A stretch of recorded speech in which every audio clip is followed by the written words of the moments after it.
बुनकर भाई रहते हैं, हथकरघा उनका काम है।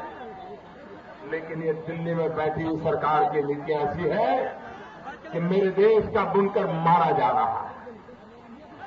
क्या सरकार आज के युग में हमारा बुनकर जो काम करता है उसको आधुनिक कैसे बनाए, वो जो माल पैदा करता है उसको बाजार कैसे मिले, और मेरे बुनकर के घर में 2 टाइम चूल्हा जले, उसके बच्चे कभी भूखे न मरे।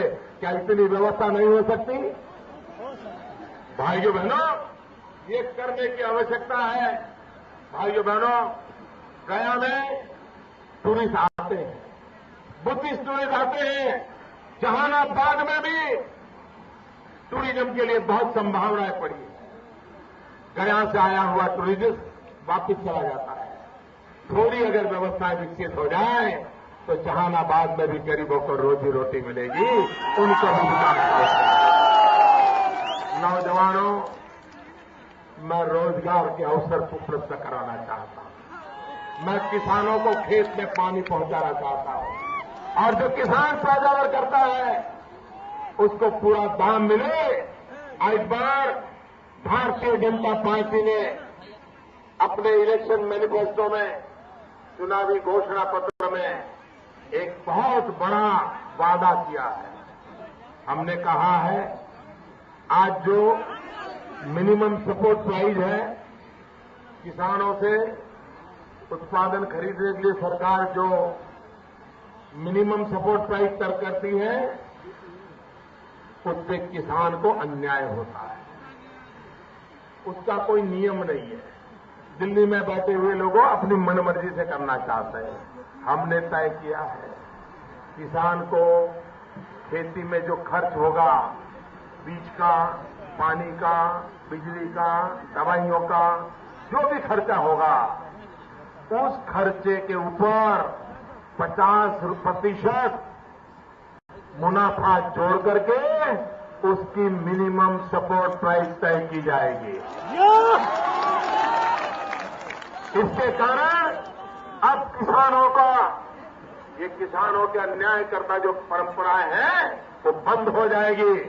मेरे भाइयों बहनों, ये इलाका है जहां दाल की खेती होती है। दाल होती है, हाँ। देखिए, आपकी दाल आपको उचित दाम मिलता है कि नहीं मिलता है? कारण मालूम है आपको? आपकी दाल को आपको उचित दाम क्यों नहीं मिलता है?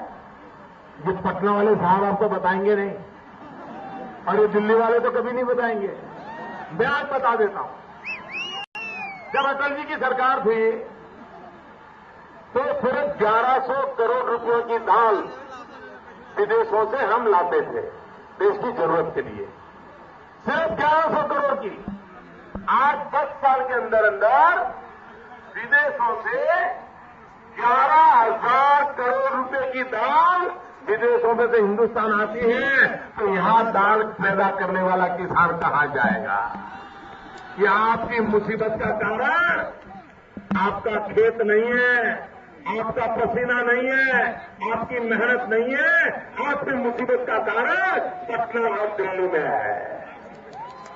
इसलिए मेरे भाइयों बहनों, इस सरकार को मिटाओ, इस सरकार को हटाओ।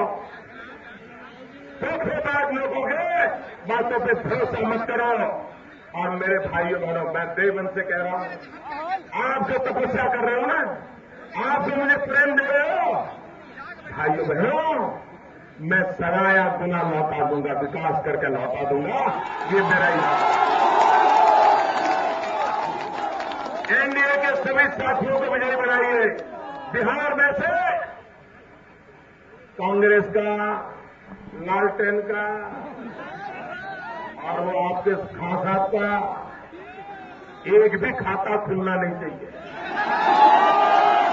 खाता ही नहीं खुलना।